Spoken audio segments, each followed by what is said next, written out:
بسم اللہ الرحمن الرحیم۔ نماز کے دوران آواز خارج ہونے سے کیا ہوتا ہے؟ کیا ہم نماز مکمل کر سکتے ہیں؟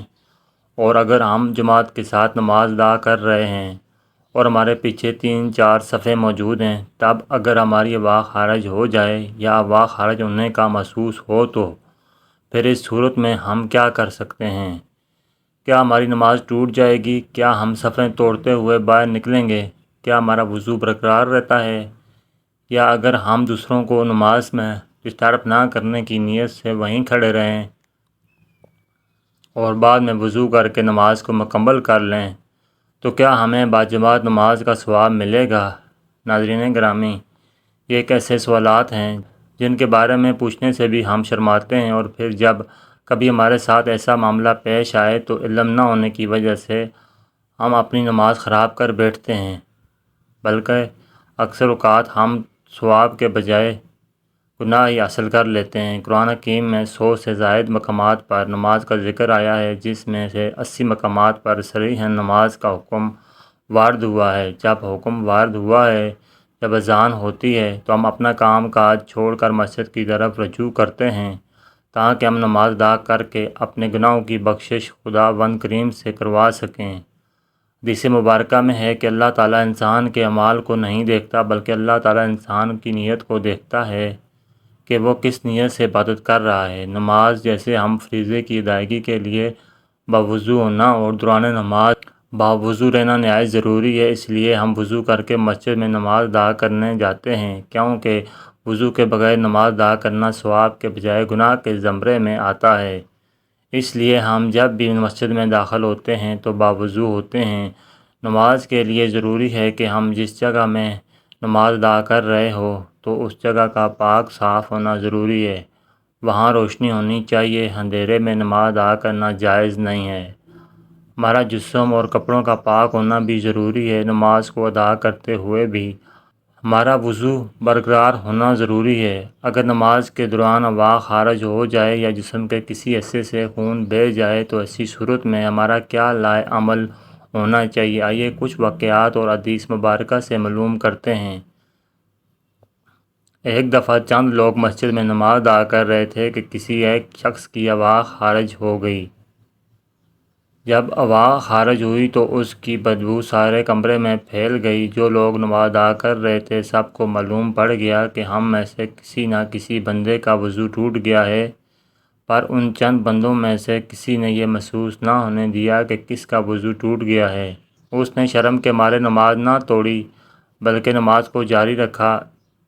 اس کا پردہ رکھنے کے لیے یہ چاہیے تھا کہ وہاں جو 2-4 لوگ نماز ادا کر رہے تھے وہ سارے وضو کر کے دوبارہ نماز ادا کرتے تاکہ اس بندے کو شرمندگی نہ ہوتی اور نماز کو پھر سے ادا کیا جاتا، پر نمازیوں نے ایسا نہ کیا۔ ہمارے دین اسلام میں بھی حکم ہے کہ کسی کے پردے کو ضائع نہ کیا جائے جس سے اس کی دل آزاری ہو، لیکن یہاں سوال دل آزاری کا نہیں ہے، جیسا حضرت علی بن طالق رضی اللہ تعالیٰ عنہ سے روایت ہے کہ حضور نبی اکرم صلی اللہ علیہ وسلم نے فرمایا، جب تم میں سے کسی کی نماز کے اندر آواز خارج ہو جائے تو چھوڑ کر چلا جائے اور وضو کر کے دوبارہ نماز پڑھے۔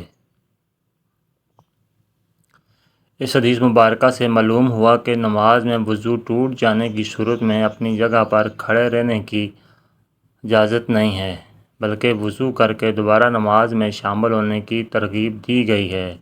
ایک اور روایت میں حضرت عائشہ صدیقہ رضی اللہ تعالیٰ عنہا کا بیان ہے کہ حضور نبی اکرم صلی اللہ علیہ وسلم نے ارشاد فرمایا، جسے نماز میں کہ نقصیر آ جائے وہ لوٹ کر وضو کرے اور جہاں نماز کو چھوڑا تھا وہیں سے شروع کر دے، لیکن اس دوران میں کلام نہ کرے۔ اور حضرت عائشہ صدیقہ رضی اللہ تعالیٰ عنہا سے ہی مروی ایک حدیث مبارکہ میں دوران نماز وضو ٹوٹ جانے کی صورت میں صفوں سے نکل کر جانے کے بارے میں بتایا گیا ہے۔ نبی اکرم صلی اللہ علیہ وسلم نے ارشاد فرمایا، اگر کوئی نماز میں بے وضو ہو جائے تو وہ ناک پکڑ کر لادا ہو جائے۔ حدیث سے واضح ہے کہ اگر کوئی مسلمان بھائی باجماعت نماز ادا کر رہا ہے تو اس کی آواز خارج ہو جائے، چاہیے وہ پہلے صف میں کھڑا ہو یا دوسری صف میں، اس کو چاہیے کہ نمازیوں سے الگ ہو جائے تاکہ اس کی بدبو سے دوسرے نمازی تنگ نہ ہوں۔ وہ دوبارہ وضو کر کے جماعت میں شامل ہو جائے، اور اگر کوئی رکعت رہ جائے تو اس کو بعد میں مکمل کر لے۔ بعض اوقات نماز میں ہم کو وہم سا ہونے لگتا ہے کہ اس کی اباح خارج ہوئی ہے، حالانکہ کچھ بھی خارج نہیں ہوتا۔ یہ شیطانی وسوسہ ہوتا ہے جو انسان کی نماز خراب کرنے اور اس میں عدم خشوع کے لیے پیدا کرتا ہے۔ اس لیے نمازی کو اس وقت تک نماز نہیں توڑنی چاہیے جب تک کہ اسے اباح خارج ہونے کا یقین نہ ہو جائے۔ بعد بن تمیم بیان کرتے ہیں کہ ایک شخص نے رسول کریم صلی اللہ علیہ وسلم کے سامنے شکایت کی کہ اسے نماز میں خیال سے آتا ہے کہ اس کی اباح خارج ہوئی ہے، تو رسول کریم صلی اللہ علیہ وسلم نے فرمایا وہ نماز سے اس وقت نہ نکلے یا نماز اس وقت تک مت توڑے جب تک کہ وہ اباح خارج ہونے کی آواز نہ سنے یا اس کی بدبو نہ پائے۔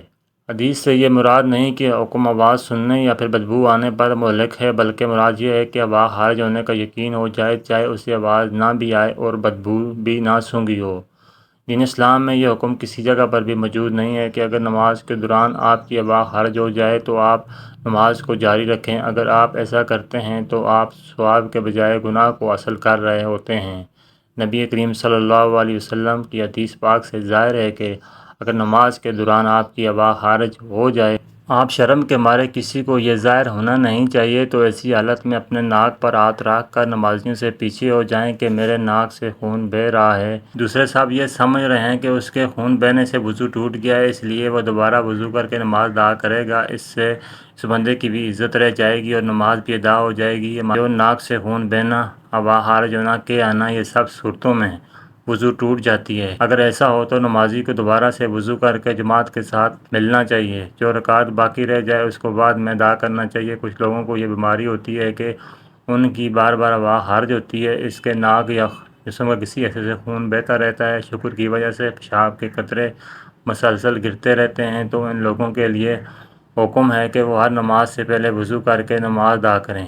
اگر ابھی وضو کیا ہی ہے اور نماز کے لیے کھڑے نہیں ہوئے تو آپ کی اباح خارج ہو گئی ہے، تو وہ پھر دوبارہ سے وضو کر کے نماز کے ساتھ کھڑے ہو جائے۔ اگر وہ ایسا نہیں کرتا تو اس کی نماز قبول نہیں ہوگی۔ یہ بھی یاد رہے کہ اگر اخراج ریح کا تقاضا ہو تو ریح کو بامشکل روک کر نماز مکمل کرنا مکروہ تحریمی ہے۔ البتہ اگر نماز قضا ہو رہی ہو تو نماز قضا کرنے کے بجائے ریح کو قابو کر کے نماز مکمل کرنا بہتر ہے۔ اللہ کریم سے دعا ہے کہ وہ ہمیں 5 وقت نماز باجماعت اتمام کے ساتھ باوضو ادا کرنے کی توفیق عطا فرمائے۔